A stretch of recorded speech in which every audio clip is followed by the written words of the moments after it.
네, 오늘 함께 은혜 나누실 말씀은요, 히브리서 9장 9절부터 14절 말씀입니다. 이 장막은 현재까지의 비유니 이에 의지하여 드리는 예물과 제사가 섬기는 자로 그 양심상으로 온전케 할 수 없나니 이런 것은 먹고 마시는 것과 여러 가지 씻는 것과 함께 육체의 예법만 되어 개혁할 때까지 맡겨둔 것이니라. 그리스도께서 장래 좋은 일에 대제사장으로 오사 손으로 짓지 아니한 곧 이 창조에 속하지 아니한 더 크고 온전한 장막으로 말미암아 염소와 송아지의 피로 아니하고 오직 자기 피로 영원한 속죄를 이루사 단번에 성소에 들어가셨느니라. 염소와 황소의 피와 암송아지의 재로 부정한 자에게 뿌려 그 육체를 정결케 하여 거룩케 하거든 하물며 영원하신 성령으로 말미암아 흠없는 자기를 하나님께 드린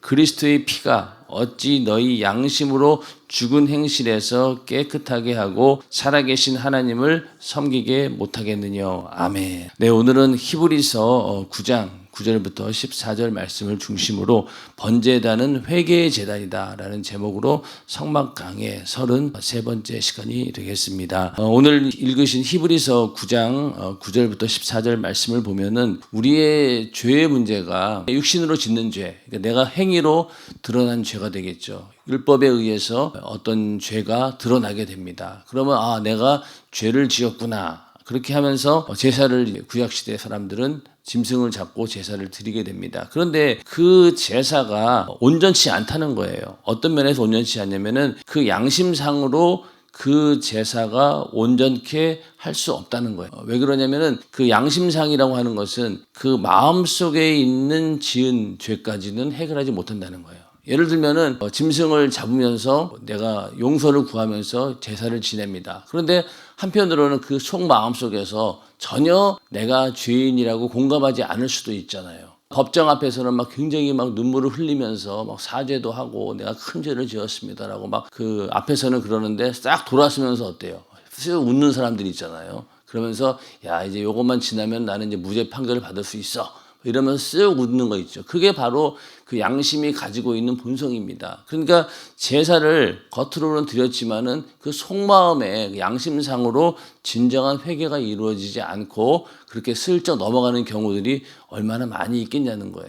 그렇기 때문에 이 과거에 성막에서 드리는 그런 제사나 이런 것들은 양심상으로는 온전히 할 수 없다. 그래서 이 장막은 현재까지의 비유에 불과하다. 이 성막이라고 하는 것도 현재까지의 비유. 예수님이 오시기 전까지의 하나의 비유에 불과한 것이다. 실제가 오게 되면은 이제는 우리가 온전케 하는 회개가 이루어진다는 거죠. 그래서 우리가 먼저 온전케 하는 회개라고 하는 것은 먼저는 행위로 짓는 죄도 드러나지만은 또 우리 마음속으로 짓는 죄도 있죠. 남을 미워하는 것만 해도 살인한 죄와 똑같다고 했으니까 내가 속으로 사람들을 미워했던 죄 이런 것까지도 전부 다 회개할 수 있도록 예수님께서 우리의 죄를 대신 담당하고 그런 죄까지도 담당하고 죽으실 것이다 라는 그런 실상에 대한 예수 그리스도에 대한 비유가 바로 이 성막이라는 겁니다. 그리고 양심상으로 온전케 한다는 거 아까 말씀드린 것처럼 그 속마음을 감출 수가 없다는 거예요.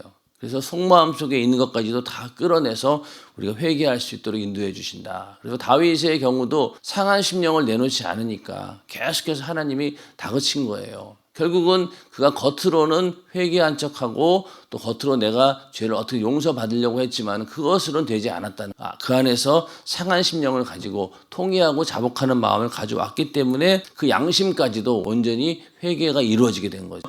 오직 예수를 통해서만이 모든 죄에서 우리를 온전케 할 수 있다는 겁니다. 이런 것은 먹고 마시는 것과 여러 가지 씻는 것과 함께 육체의 예법만 되어 개혁할 때까지 맡겨둔 것이니라. 이것은 육체의 예법만 된다는 겁니다. 육신으로 드러난 죄만 해결해 줄 수 있기 때문에 육체에만 한정되어 있다는 겁니다.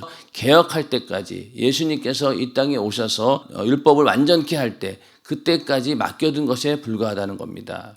그리스도께서 장래 좋은 일에 대제사장으로 오사 손으로 짓지 아니한 곧 이 창조에 속하지 아니한 더 크고 온전한 장막으로 말미암아 예수님께서는 장래 좋은 일의 대제사장으로 오신다는 겁니다. 이제 우리에게는 오신 거죠. 그러니까 예수님께서는 한마디로 얘기해서 자기 자신이 이 제사의 제물이 되었어요. 인류의 모든 죄를 대신 짊어지고 가는 그런 제물도 되었고, 동시에 그 제사를 집행하는 대제사장도 되었다는 겁니다. 그리고 이제는 손으로 짓지 아니한, 곧 이 창조에 속하지 아니한 더 크고 온전한 장막으로 말미암아 이제는 이 성막 안에서 드리는 그런 제사가 아니라, 또 성전 안에서 드리는 그런 제사가 아니라 영원한, 하나님께서 예비하신 영원한 그런 장막, 그것은 바로 우리 안에 성령으로 이루어지는 성전도 되겠지만은 또 영원한 천국을 우리 안에 주시는 것까지 포함이 됩니다. 그것을 위해서 그 예수님께서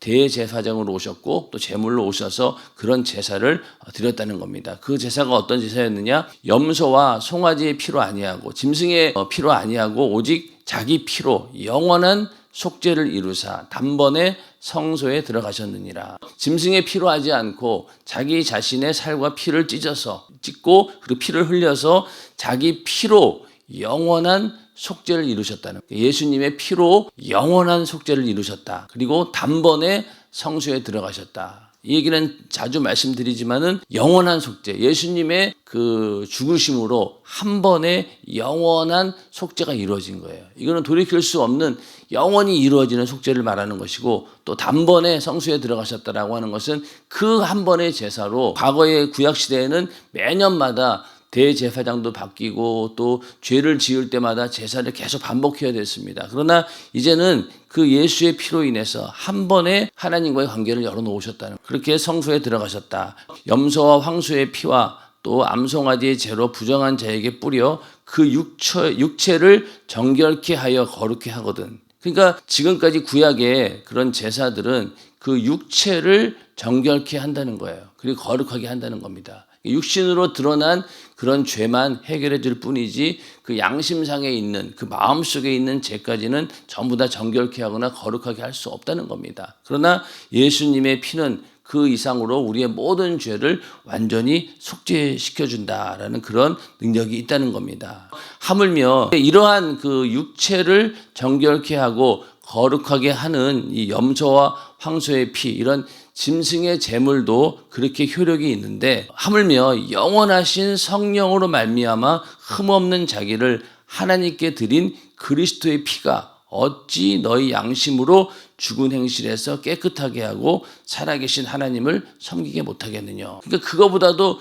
훨씬 더 위대한 하나님의 아들 예수 그리스도의 피가 너희 양심으로 죽은 행실을 깨끗하게 하는 것은 물론 그로 인해서 우리가 하나님을 섬길 수 있게 한다는 겁니다. 그렇기 때문에 짐승의 피를 흘리는 제사, 그거보다도 비교할 수 없을 정도로 큰 것이 바로 예수 그리스도께서 흘리신 피로 완전한 속죄를 이루신 제사가 더 능력이 있다. 그렇기 때문에 너희가 지금까지 섬기고 있던 그런 구약의 율법, 이런 것들보다 훨씬 더 중요한 것이 바로 예수 그리스도의 피로 드리는 속죄의 제사이다. 그렇기 때문에 이 구약의 것들은 아무리 그 모양이 대단하고 또 그 형식이 뻑적지근하고 대단해 보인다 할지라도 예수님께서 십자가에 달려 죽으시고 흘리신 그 피에 비하면은 이 짐승의 피는 아무것도 아니라는 것, 하나의 모형에 불과하고 비유에 불과하다는 겁니다. 우리는 어떤 자들입니까? 이런 짐승의 피나 이런 것들로 죄사함을 받는 자들이 아니라 예수의 피로 속죄함을 받은 자들이죠. 번제단에서 아무리 짐승을 잡아 하나님 앞에 제사를 드린다 할지라도 짐승의 희생으로 드리는 제사로는 죄를 온전히 대속하여 제사한 자의 양심을 깨끗게 할 수는 없었습니다. 그러니까 깨끗게 못한다는 거예요. 내 양심 속에 있는 이 죄까지 다 드러내지 못한다는 거죠. 한마디로 양, 염소, 소 등 짐승을 희생해서 드린 제사로는 인간이 지은 죄로 말미암은 영원한 사망을 대신할 수 없다는 말입니다. 내 마음속으로 지은 양심의 죄도 사하는 것이 불가능하지만은 더 근본적으로는 우리 인간이 가지고 있던 원죄, 아담과 하와가 선악과를 먹고 불순종함으로 인해서 그때 하나님과의 관계가 틀어지게 되고 벌어지게 되고 영원히 단절되어 버립니다. 그 죄를 해결할 수 있는 방법은 이 짐승의 제사로는 안 된다는, 구약의 율법 안에 있는 그 제사로는 절대로 그 원죄를 해결할 수 없다는 겁니다. 오직 예수 그리스도의 피로 우리 인류의 죄를 대속하는 그 십자가의 죽음 외에는 다른 것으로는 그 인간의 원죄를 해결할 길이 없다는 겁니다. 먼저는 내 양심 속에 있는 또 마음 속에 있는 죄까지 깨끗하게 하시는 그 능력이 바로 예수 그리스도의 피에 있고, 또 우리 인류의 모든 그 죄의 시작이었던 그 원죄도 오직 예수의 피로만이 그 죄를 사할 수 있다는 것입니다. 그래서 우리는 예수의 피의 공로를 입고 내가 죄사함 받았다라고 하는 것은 그 내가 회개하는 순간에 어떻습니까? 내가 원죄, 아담이 지었던 죄까지도 해결이 되고, 또 내가 지은 죄도 해결이 되고, 또 앞으로 우리가 지을 죄에 대해서도 언제든지 우리가 정말로 통회하고 자복하는 마음으로 상한 심령을 가지고 우리가 회개한다라고 하면 언제든지 그 죄에서 사함 받을 수 있다는 겁니다. 그리고 그 죄 사함은 한 번에 끝나는 것이 아니라 영원히 이어지는 것이고, 그 효력이 영원토록 이어지기 때문에 예수 그리스도의 피가 능력이 있는 것이고, 이 땅에 사는 동안에도 우리가 예수의 피의 공로 의지해서 늘 죄사함 은혜에 살고, 또 죽어서 천국에 가서도 내가 이렇게 천국에 올 수 있는 이유도, 내가 구원받을 수 있는 이유도 바로 예수 그리스도의 피에 그 공로로 인해서 내가 여기에 왔습니다 라고 고백할 수밖에 없다는 거예요. 그래서 우리가 예수의 피를 찬양하고 그 예수의 피의 공로 힘입어서 죄사함 받는다라고 하는 것은 엄청난 은혜이고 영원히 우리가 간직해야 될 감사의 내용입니다. 인정하시면 아멘 하시기 바랍니다. 그래서 이 짐승의 피로는 절대로 이런 일들이 이루어지지 않는다는 겁니다. 만약 짐승으로 드리는 제사로 인해서 온전히 속죄받을 수 있다면 예수님께서 이 땅에 오실 필요도 없고, 또 십자가에 달려 죽지도 않으셨을 것입니다. 그렇겠죠. 지금 만약에 우리가 짐승을 잡아서 제사를 드린다라고 하면은 요즘 시대에는 뭘로 드려야 될까요? 제사도 보니까 예전에는 꼭 정해진 게 있었는데 세월이 지나니까 예전에 어르신이 좋아하시던 초콜릿도 올리고 사탕도 올리고 막 그러더라고요. 그런 것처럼 오늘날에도 만약에 하나님께 이러한 제사로 하나님을 만날 수 있다라고 하면은 다른 걸 가지고 막 제사를 드릴 수도 있겠죠. 그러나 그런 것들이 다 소용없다는 겁니다. 오직 예수 그리스도의 그 피, 예수 그리스도께서 희생 제물로 이 땅에 오셔서 십자가에 죽는 것 외에는 다른 방법이 없다는 거죠.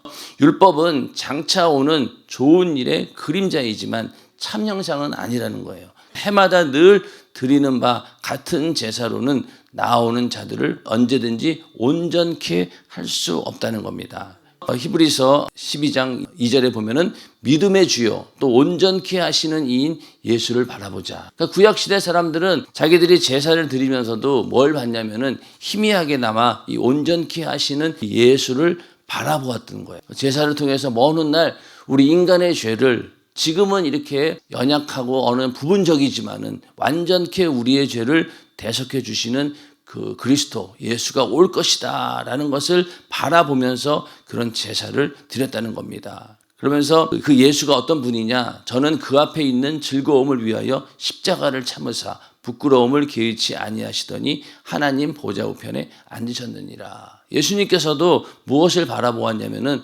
자신의 고난이나 고통을 바라본 것이 아니라 나로 인해서 인류가 구원받게 되는 그 즐거움을 위해서 십자가를 참으셨다. 만약에 예수님께서 그걸 인내하지 않으셨다라고 하면은요, 우리의 구원은 없는 겁니다. 그러나 예수님의 고난과 자신의 죽음보다도 더 인류가 구원받는 것을 기뻐하고 즐거워하셨기 때문에 그 십자가를 참으셨다는, 이게 바로 예수의 정신이고 주님의 심정이죠. 우리가 기도할 때도 예수의 정신을 우리에게 주옵소서, 주님의 심정을 달라고 기도하는데 이게 바로 그거죠. 나는 죽을지언정 인류는 구원받아야 된다. 그 즐거움을 바라보고 예수님께서 십자가를 지셨던 것처럼 우리도 한 영혼이 나로 인해서 구원받는다라고 하면은 사도 바울은 뭐라고 했어요? 내가 구원에 거기에서 떨어진다 할지라도, 내 구원은 없어진다 할지라도 그 영혼을 구하기를 원한다. 그런 마음이 있었던 것처럼 예수님도 바로 그런 심정이었다는 겁니다. 구약시대와 신약시대의 회개는 다르다는 거예요. 구약시대에는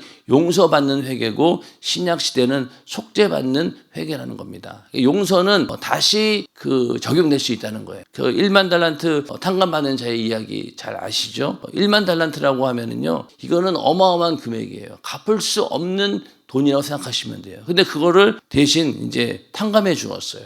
탕감해 주었다라고 하는 건 뭡니까? 네가 1만 달란트라고 하는 빚을 지고 있지만은 내가 그냥 없는 걸로 할게. 그렇게 해서 탕감해 준 거예요. 그런데 이제 이렇게 탕감받은 자가 밖에 나가가지고 자기에게 100데나리온 빚진 자의 멱살을 움켜잡고 왜 돈 안 갚냐? 그리고 독촉하면서 옥에 가둬버렸어요. 그러니까 1만 달란트 탕감해준 그 사람이 그 소식을 듣더니만은 이런 고얀 놈이 있나. 자기는 그렇게 큰 은혜를 받아놓고 고작 자기한테 그 정도 빚진 자를 그렇게 가혹하게 다룬다고 당장 다시 1만 달란트 내놓으라고 하면서 옥에 가두고 말았다는 겁니다. 그러니까 여기서 1만 달란트 탕감받은 자는 용서받은 자와 같다는 거죠. 언제든지 다시 그 죄를 적용할 수 있다는 거예요. 그러니까 용서받았다라고 하면은 용서받았어요. 그렇지만은 언젠가 다시 그 사람이 나에게 죄를 추궁할 수도 있다는 겁니다. 자, 사채업자에게 돈을 빌렸습니다. 돈을 안 갚으면은 막 신체 일부까지도 막 잘라가고 막 그러잖아요. 진짜인지 아닌지 모르겠지만. 그래야 돼 잘라가는데 어느 날에 이제 사채업자가 이 사람이 너무나 형편이 불쌍하니까 그래 내가 돈 없는 걸로 할게. 빚 없는 걸로 할게. 그러고 갔는데 나중에 또 마음이 돌변한 거예요. 그래도 안 되겠다. 돈 받아야 되겠다. 그럼 다시 와가지고 또 달라고 합니다. 그런 것처럼 용서받은 것은 그렇다는 거예요. 언제든지 다시 적용시킬 수 있다는 겁니다. 그러나 속죄받은 건 어떻습니까? 이건 한마디로 1만 달란트를 완전히 갚아준 거예요. 그러니까 1만 달란트 빚을 갚으라는 독촉을 받을 때 어떤 사람이 와가지고 내가 갚아주겠다라고 다 갚아줘버린 거예요. 그러면은 이미 갚아주었기 때문에 더 이상 그 돈에 대해서 충고할 수가 없는 거예요. 갚아줬기 때문에. 만약에 1만 달란트의 빚을 빚을 그런 다음에 이 사람이 똑같이 자기에게 100데나리온 빚진 자의 멱살을 움켜쥐고 그랬다라고 하면은 그 1만 달란트 빚을 탕감해 주었던 그 사람이 원래 채무자가 다시 요구는 못 하는 거예요. 그죠? 처음에 탕감해 주었기 때문에 말로 탕감해 주었기 때문에 다시 옥에 가둘 수 있는 거지만은 만약에 똑같은 경우인데 1만 달란트를 누군가 완전히 갚아줘 버렸습니다. 그러면 그 다음에 이 사람이 밖에 나가서 뭐 어떤 짓을 하든 간에 그것으로 인해서는 더 이상 채무 관계가 없는 거예요. 그러나 문제는 뭐였습니까? 이 원래 1만 달란트 빌려준 사람이 어떻게 한 거예요? 탕감해 준 거예요. 없는 것으로 그냥 없는 것으로 하자 이랬던 거예요. 그러니까 나중에 또 문제가 생기는 겁니다. 만약에 우리의 죄의 문제도 만약에 하나님께서 그냥 용서해 준다라고 하면 어떻게 되겠어요? 언제든지 다시 그 죄값을 우리에게 물을 수 있다는 거예요. 근데 하나님께서는 어떻습니까? 우리 인간의 죄를 용서하시는 차원을 넘어서 완전히 속죄해 주시고 갚아 주신 거예요. 무엇으로 갚았습니까? 하나님의 아들, 자기 아들의 목숨값을 지불하고 우리의 죄값을 갚아주셨어요. 그러면 이제 어떻게 된 거예요? 우리는 더 이상 그 죄에 대해서 어느 누구도 정죄할 수 없어요. 하나님이라 할지라도. 왜? 하나님께서 갚아주셨기 때문에. 우리는 자유한 거예요. 그런데 만약에 하나님께서 그런 식으로 갚지 않고 그래 내가 너 인간들의 죄 없는 걸로 해줄게.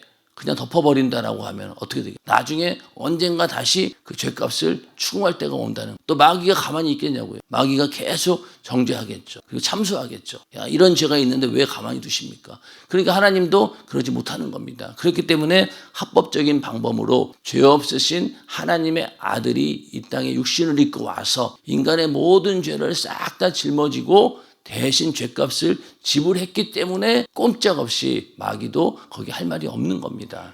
그래서 우리에게 자유함이 있는 것이죠. 그래서 오늘날 우리가 하는 회개는 구약시대 사람들이 받은 일시적인 용서의 회개가 아니라는 겁니다.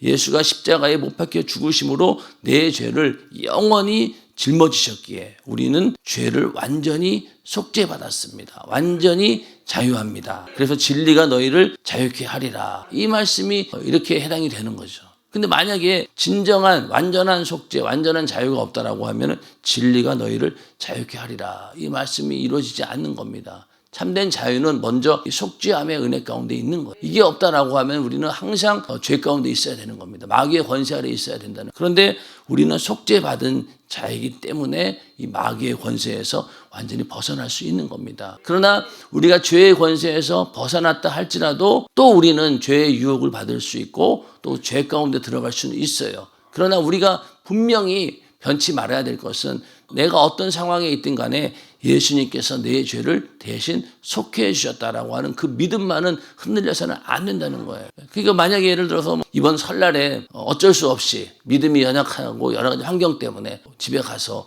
제사를 드리고 왔어요. 믿지 않는 가족들 때문에 유혹을 받아서 여행 갔다 왔어요. 그럼 어떡할 거예요? 다시는 교회 안 올 겁니까? 그분들? 아니잖아요. 또 와야 돼요. 와서 죄사함 받고 회개하고 또 다시 시작해야 되는 겁니다. 그렇기 때문에 우리는 항상 그러한 하나님이 주신 특별한 은혜가 있다는 사실을 알고 그 안에서 우리는 자유해야 된다는 거예요. 만약에 구약시대처럼 그 자리에서 저주가 임해버리고 하나님의 심판이 임한다라고 하면 정말로 두렵겠죠. 그러나 하나님께서는 이제는 그런 저주와 심판이 아니라 언제든지 회개하고 돌이킬 수 있는 은혜를 우리에게 주셨다는 거예요. 그래서 우리가 어떠한 죄악 가운데 있다 할지라도 돌이켜서 회개하기만 하면은 하나님께서 그 죄를 깨끗이 속죄해 주신다라는 그 믿음으로 우리는 살아야 된다는 겁니다. 근데 중요한 것은 무엇이었습니까? 양심상으로도 온전케 한다고 했잖아요. 그러니까 정말로 회개했다라고 하면은요, 그 죄를 내가 다시는 짓지 않겠다라는 그런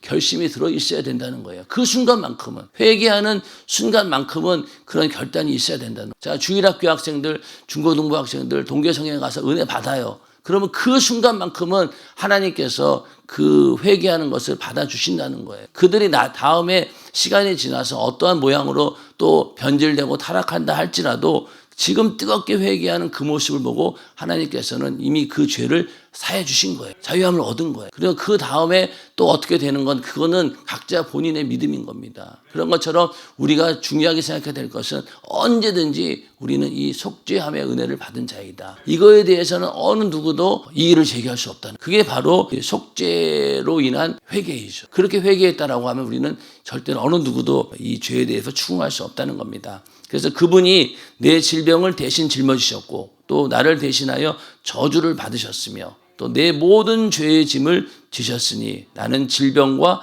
저주와 죄에서 자유합니다. 예수가 내 모든 죄를 짊어지고 죽으심으로 깨끗이 대속하신 줄 믿고 내 죄를 십자가 앞에 꺼내놓기만 하면 됩니다. 이것이 우리가 받은 속죄의 회개입니다. 그러니까 과거의 죄에 대해서는 어느 누구 정죄할 수 없어요. 자, 교회에 대해서도 사람들이 여러 다양한 사람들이 있죠. 그러다 보면은 시간이 지나다 보니 옛날에 이 사람이 이런 사람이었어 라는 걸 알게 되는 경우 있을 거예요. 극단적인 예를 들면은 만약에 조두순 같은 사람이 우리 교회에 왔어요. 회개하고 예수 믿겠다라고 왔어요. 그럼 과연 우리 성도들 중에 특히 딸아이를 키우는 그런 학부모들이 환영합니다라고 형제님하고 이렇게 포옹해 주면서 받아들일 수 있을 것 같아요? 못 받아들여요, 인간이. 그러나 만약에 극단적인 예지만은 그런다 할지라도 그 사람이 진정으로 회개했다라고 하면은 우리는 그 사람을 용서해주고 받아들여줘야 된다. 왜? 그런 사람이나 나나 똑같은 죄인이었고 나도 죄사함 받은 자였고 그 사람도 마찬가지예요. 그러니까 우리가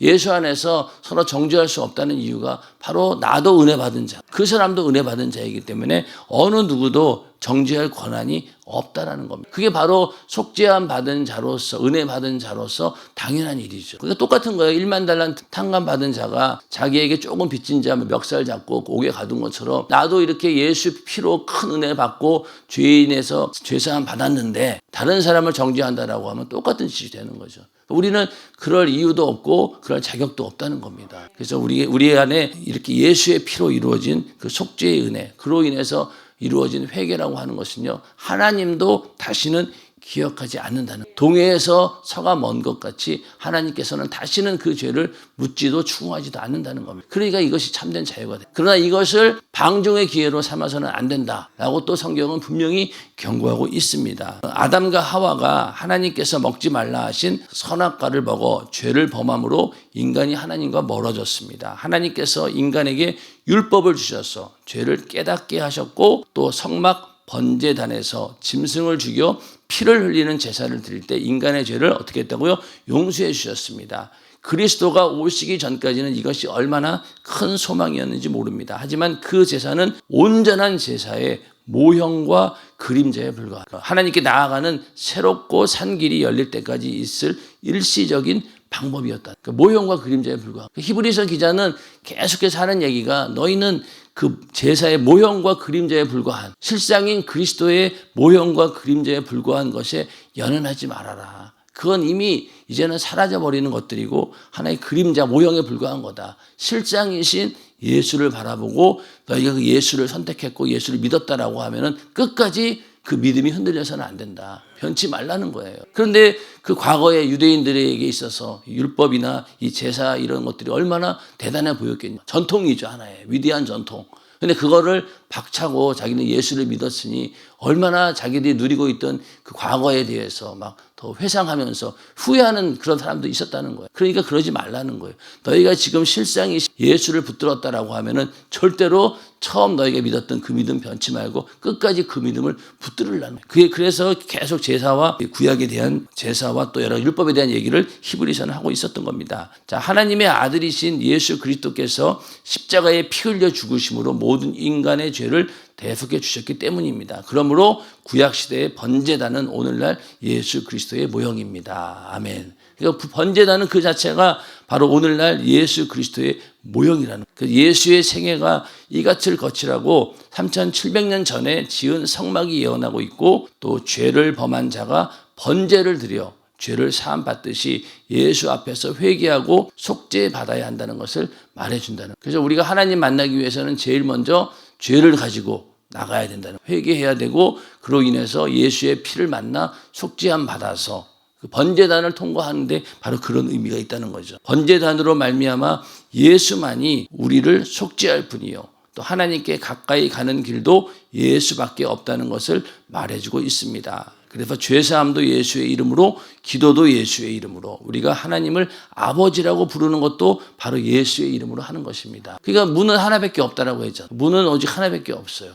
예수 외에는 다른 길로 다른 문으로 하나님 만나시는 방법이 없다는 거예요. 그리고 그 문으로 들어갔고 거기서 번제단에서 제사를 드렸는데 그 제사가 바로 예수 그리스도의 십자가의 사건입니다. 그래서 그 제사를 통해서 우리가 죄사함 받게 되었고 그 다음에 이제 우리가 성소 안으로 들어갈 수 있는 자격이 생긴다는 겁니다. 그래서 우리는 예수 외에 다른 방법으로 하나님 만날 생각을 하지 말아야 합니다. 이 얘기는 뭘까요? 우리가 예수의 피의 공로 의지해서 회개하지 않고는 절대로 하나님을 만날 수 없다는 거예요. 그냥 예수를 만나는 방법도 또 세상 사람들은 달라요. 내가 예수를 4대 성인의 한 명으로 알고 또 어떤 위대한 선지자쯤으로 알고 또 좋은 말씀을 하는 그런 분으로 알고 그렇게 접근한다라고 하면은 하나님 만날 수 없다는 거예요. 회개하기 위해서 내 죄를 누가 대신 담당하셨느냐? 바로 예수 그리스도께서 내 죄를 담당하셨구나 라고 내 죄를 담당하신 내 죄를 속죄하신 구세주 예수로 인정하고 예수를 만나야 되는 거지 예수 외에는 다른 방법으로 만날 생각을 하지 말아야 된다. 그래서 내가 곧 길이요 진리요 생명이니 나로 말미암지 않고는 아버지를 만날 수 없다. 이렇게 예수님께서 직접 말씀하신 것입니다. 그러므로 하나님을 만나 자신의 죄를 사함받기를 바라는 모든 사람은 이스라엘 백성이 번제단에서 양을 잡아 피를 들고 하나님께 나가듯이 내 죄를 사하시고 나를 위해 피 흘려 죽으신 예수의 피를 들고 이제는 하나님께 나아가야 돼요. 이게 바로 번제단의 의미입니다. 그래서 번제단이 제일로 이제 중요한 거예요. 우리도 신앙의 가장 기초가 되고 가장 중요한 부분이 바로 예수님께서 나를 위해 대신 내 죄값을 지불하고 죽으셨다라고 하는 이게 우리의 신앙의 토대가 되는 것처럼 이 번제단이 이 모든 성막 가운데서 어떻게 보면은 가장 중요한 부분일 수도 있어요. 여기가 통과가 안 되면은요 그 다음에 갈 수가 없으니까.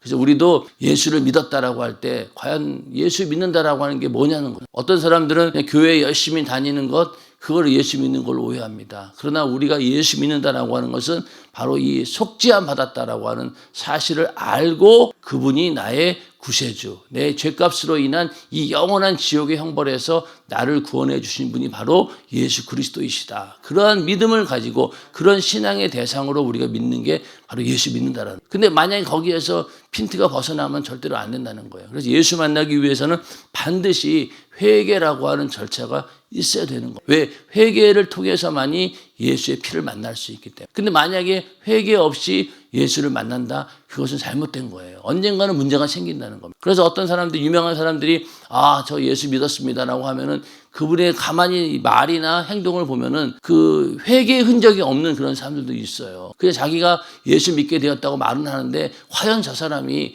예수의 피의 공로 의지해서 자기의 죄를 뜨겁게 회개하고 예수를 만난 사람인가? 그런 흔적이 안 보이면 의심할 수밖에 없는 거예요. 그런 것처럼 우리는 예수님께서 내 죄를 대신 담당하고 죽으셨다라고 하는 그 속죄함의 의뢰를 분명히 내가 받아들이고 믿음으로 고백한 자만이 예수 믿었다라고 말할 수 있다는 거죠. 그래서 우리도 전도하면서 그들에게 전해야 될 것은 바로 이 소식이죠. 이미 해결해 주셨다는. 그 사람은 모르고 있었지만은 당신의 죄를 이미 예수님께서 대신 담당하고 피 흘려 죽으셨고 죄값을 지불해 주셨어요. 그러니까 이제 당신은 그걸 어떻게 해요? 믿기만 하면 된다. 그래서 예수 믿으라는. 근데 많은 사람들이 착각하기를 예수 믿으려면 교회에 나가서 교회에 출석해서 예배도 드리고 이런 행위를 먼저 생각하게 되는데 그거는 나중 문제. 먼저는 그 영혼이 구원받는 방법은 예수의 피의 공로 의지해서 자기의 죄를 회개하고 사함받는 것. 이게 바로 구원의 길인 거죠. 그것만 우리는 일단 알려주면 된다는. 그런 사람들을 다시 우리 교회에 와서 그 믿음을 유지할 수 있도록 해주는 것.